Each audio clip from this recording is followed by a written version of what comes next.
Joining me now is Peter Smulowitz, Democrat running for state senate. Peter, welcome to the show. Thanks for having me here. It's great to be here today. So why are you running for state senate? Well, I think to what I do on a daily basis as a physician. I'm an emergency physician, see what people go through pretty much every single day. And more than that, see sort of how the societal problems impact people when they present to me for whatever it is in the emergency department. And through that lens, I've really had an opportunity just to see what it is that people, families, individuals are going through, as well as some of the factors that I believe I can really have an impact in on a larger level. What are some of those things? Well, to take even one more step back, I think also it's just that the other aspect of me that I bring to the table, aside from just this understanding of individuals, is that I really have a policy background and a passion and an enthusiasm for understanding policy. Certainly my expertise in the past has been in healthcare, but have worked and will continue to work to gain an expertise in so many other areas, because I know that some of the factors we need to build on right now, as you just talked about, are the economy is a huge issue at this point. But we can't just sit back and talk about the economy. We can't just say, I stand for job growth. Well, when you say that, what exactly do you mean? You know, it's funny you say that, because that's one of my questions. A lot of politicians and candidates talk about, I'm going to create jobs. Right. But to the person at home, that sounds really great. Right. But how will you actually create jobs if you're elected to the state senate? Right. There are some steps that we have to take right away, I think. One of the main things that I'd like to start with is one of the ways that we can really grow quickly is through small business growth. When small businesses grow, they grow exponentially and create a huge number of jobs. One of the problems with small businesses right now is they just don't have access to the credit they need to grow. In fact, I was in Wayland last night and talking to a small business owner who owns a restaurant who was telling me exactly about that. He wants to grow his restaurant, redo his kitchen, but can't get access to credit because the local banks there don't have the ability to lend. Right. And yet we provide, as a state, huge amount of support to larger banks who just are holding on to their money at this point. Well, let's take some of that, refocus that to the smaller community banks, allow them who already do so to responsibly lend to small businesses. Well, and do you think part of the issue too is that when banks lend to businesses, they're primarily looking at larger established corporations, and not the local business person? Absolutely, but what works for us is the local businesses. That's what really drives our economy forward. The big corporations aren't generating exponential job growth. It's the smaller businesses, the community businesses that we are so reliant on. So why isn't more of our support in that area? And that's where we really should be focusing moving forward. One of the other issues you've brought up is healthcare. You've actually said that your opponent, Richard Ross, isn't as strong on healthcare. Why do you say that, and what do you think needs to be done moving forward? Well, what I was referring to is a simple quote that he had in the Boston Globe, which said that legislators can't have a role in controlling the cost of healthcare, which I think is a statement that shows a lack of leadership about healthcare. I mean, if we're going to elect somebody to make decisions for us, well, let's talk about real, concrete, tangible ways that we can cut the cost of healthcare. Because we know that it continues to skyrocket, and that families, individuals, businesses are seeing 10, 20, 30% increases in healthcare costs, and that's just not sustainable. So how would you cut the healthcare costs? It's going to take a long time, there's no doubt about that, but we have to do some concrete steps right away. A couple of things I would look at. Number one, we just don't even know what we're paying for things in the system. We know that there's a disparity in pricing between hospitals where some can charge 50, 60% more than other hospitals. Well, that's not an equitable way of paying for things.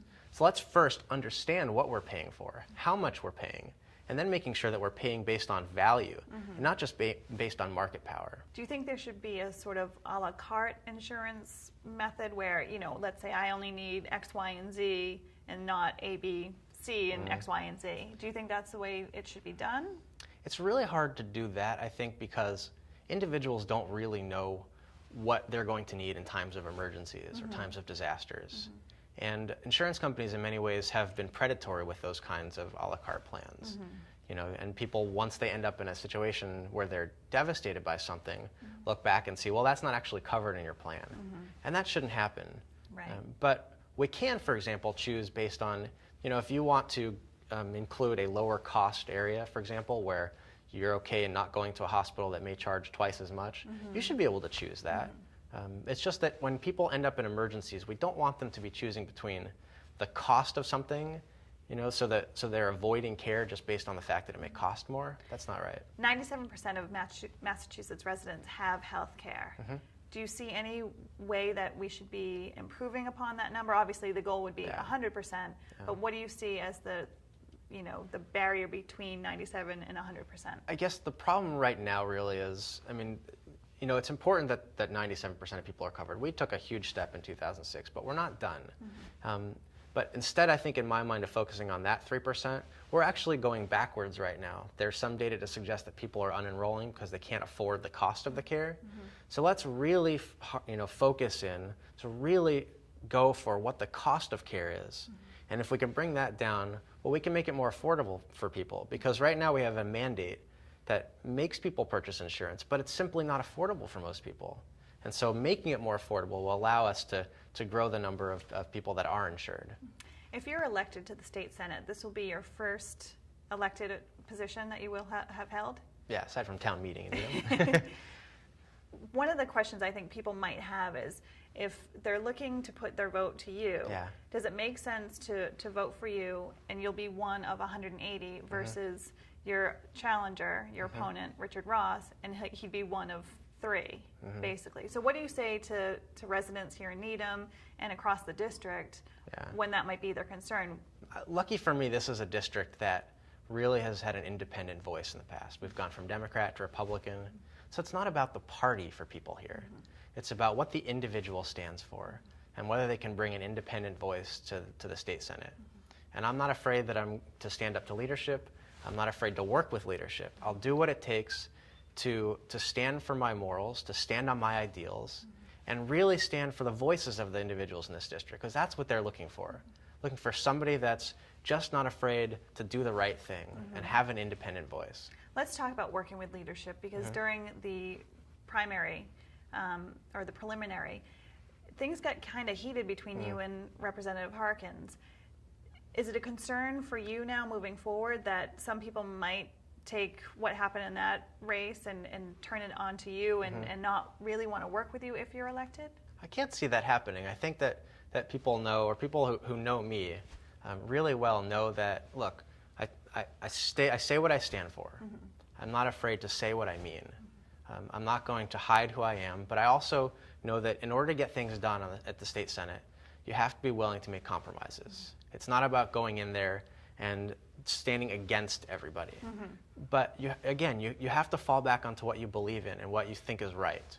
And so, guided by that, then you also have to be able to build coalitions with like-minded legislators, and also work across the aisles, because it's not, I think people are frustrated in many ways because it seems to be a one-party system on the State House. And I'm not in there to work just with Democrats or work just with Republicans.